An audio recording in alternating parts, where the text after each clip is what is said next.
അസ്സലാമലൈക്കും. വലൈക്കും സലാം. എന്താണ് നീ ഇന്നലെ മദ്രസയിൽ വരാഞ്ഞത്? അത് ഞാൻ ഉറങ്ങിപ്പോയി. എന്നാ മെനഞ്ഞാന്നെന്താ വരാഞ്ഞ? അത് ഞാൻ ഗെയിം കളിച്ചോണ്ടിരുന്നേ. അയ്യോ, അറിയാതെ പറഞ്ഞും പോയില്ല. ഇവനെങ്ങാനും ചെന്ന് ഉസ്താദിന്റെ അടുത്ത് എങ്ങാനും പറയൂ. അന്നേരം നീ ഇന്നലെ ഉറക്കോ മെനഞ്ഞാന്ന് ഗെയിം കളിയുമാ അല്ലേ?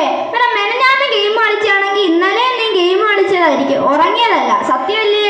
എടാ അളിയ, പ്ലീസ് ഉസ്താദിന്റെ അടുത്ത് പറയല്ലേ. ഞാൻ പറയും. കാരണം നീ ഇങ്ങനെ മദ്രസ വരാതെ നിനക്ക് അറിവുമെല്ലാം കിട്ടുമോ? അതിന് വേറൊരു കാരണം കൂടെ ഉണ്ടാ. നീ മദ്രസ വരാതെ വേറൊരു കാരണം എന്തുവാ? എന്നെ പള്ളിയിൽ പഠിപ്പിക്കുന്ന എല്ലാ കാര്യവും എനിക്ക് കാണാപ്പാടോ. എന്നാ ഞാൻ ഒരു ചോദ്യം ചോദിക്കട്ടെ? ചോദിച്ചോളൂ. ഞാൻ ചോദിക്കാൻ പോവാ. കുളിയുടെ ഫർളുകൾ എത്ര? അത് ആൻസർ 4. അല്ല, ഏതൊക്കെയാ?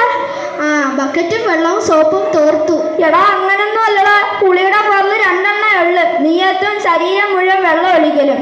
എടാ അളിയ, ഇത്രയും ചെറിയ ചോദ്യം ചോദിക്കാതെടാ. ആർക്കായാലും ചെറിയ തെറ്റൊക്കെ വരും. നീ കുറച്ച് ചെറിയ വലുതായിട്ടുള്ള ചോദ്യം ചോദിക്കും. വലിയ ചോദ്യം? വുളൂന്റെ ഫർളുകൾ എത്ര? വുളൂന്റെ ഫർളുകളോ? വുളൂന്റെ ഫർള് 4. അല്ല, ഏതൊക്കെയാ? 1, കാൽ മുട്ടുൾപ്പെടെ കഴുകണം. 2, മൂക്കാമണ്ടയിൽ വെള്ളം അടിച്ച് കയറ്റണം. 3, 1 കപ്പ് വെള്ളം എടുത്ത് മോന്തണം. 4, 1 ബക്കറ്റ് വെള്ളം കോരി ചെവിയിൽ ഒഴിക്കണം. എടാ, അങ്ങനൊന്നും അല്ലടാ. വുളൂന്റെ ഫർളുകൾ 6 ഉണ്ട്. അത് ഏതൊക്കെയാണെന്ന് നാളെ നീ മദ്രസ വരുമ്പോ പറഞ്ഞുതരാം. പിന്നെ ഞങ്ങൾ മദ്രസ വരുന്നത് നിന്നെ പോലെ കണ്ട പെണ്ണുങ്ങളെ വായി നോക്കാനൊന്നുമല്ല. ഇസ്ലാം കാര്യം, ഈമാൻ കാര്യം, അങ്ങനെ തുടങ്ങിയ നല്ല കാര്യങ്ങളൊക്കെ പഠിക്കാനാ. പക്ഷെ ഇതൊക്കെ പഠിച്ചിട്ട് വല്ല ഡോക്ടറോ എഞ്ചിനീയറോ ഒന്നും ആവാൻ പറ്റത്തില്ലല്ലോ. ഡോക്ടറോ എഞ്ചിനീയറോ ഒന്നും ആവാൻ പറ്റത്തില്ല. പക്ഷെ നീ ഇതൊന്നും പഠിച്ചില്ലെങ്കിൽ നരകത്തിൽ കിടക്കും. പഠിച്ച റബ്ബേ, ഇതൊന്നും ഞാൻ അറിഞ്ഞില്ലല്ലേ. എന്നാലും ഇത് ഏത് സയന്റിസ്റ്റാ കണ്ടുപിടിച്ചത്? ഇന്ന് രാത്രി ചെന്ന് ഗൂഗിൾ അമ്മച്ചിയുടെ അടുത്ത് പോയി ചോദിക്കാം. എടാ റംസാനെ, ഇത് സയന്റിസ്റ്റ് ശാസ്ത്രജ്ഞനും ഒന്നും കണ്ടുപിടിച്ചതല്ല. ഇത് നമ്മുടെ നബി മുഹമ്മദ് മുസ്തഫ സല്ലല്ലാഹു അലൈഹി വസല്ലമ തങ്ങൾ പറഞ്ഞ വചനങ്ങളാ. ഇപ്പൊ എനിക്ക് മനസ്സിലായി. അതൊക്കെ പോട്ട്, നാളെ നീ മദ്രസ വരുവോ? ഇൻഷാ അല്ലാഹ് ഞാൻ വരാം. പക്ഷെ 2 ദിവസം വരാത്തത് കൊണ്ട് മിസ്റ്റർ സക്കരി ഉസ്താദ് വഴക്ക് പറയൂ?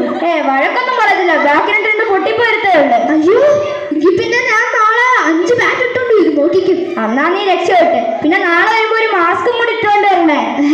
എല്ലാവർക്കും കൊറോണ വീണ്ടും പിടിച്ചോ? എടാ, എന്നാലും നീ ഒന്നും അറിയില്ലേ? മെനഞ്ഞാന്ന് തൊട്ട് നമ്മളെ സക്കരി ഉസ്താദ് ഇറാനിന്നും അബുദാബിന്നും കൊണ്ടുവന്ന അത്തരം സ്പ്രേയും കൂടെ ദേഹത്ത് അടിച്ചോണ്ട് വരും. അതിന്റെ സ്മെല്ലടിക്കുമ്പോഴേ ബോധം കെട്ടി വീഴും.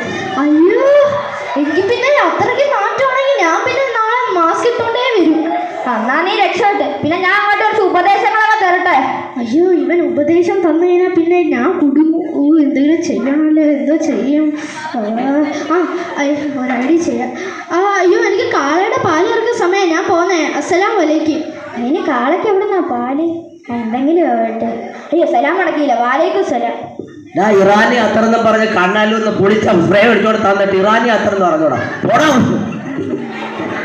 എന്നിട്ട് ഉത്താരിട്ട് പാര വെക്കുന്നു.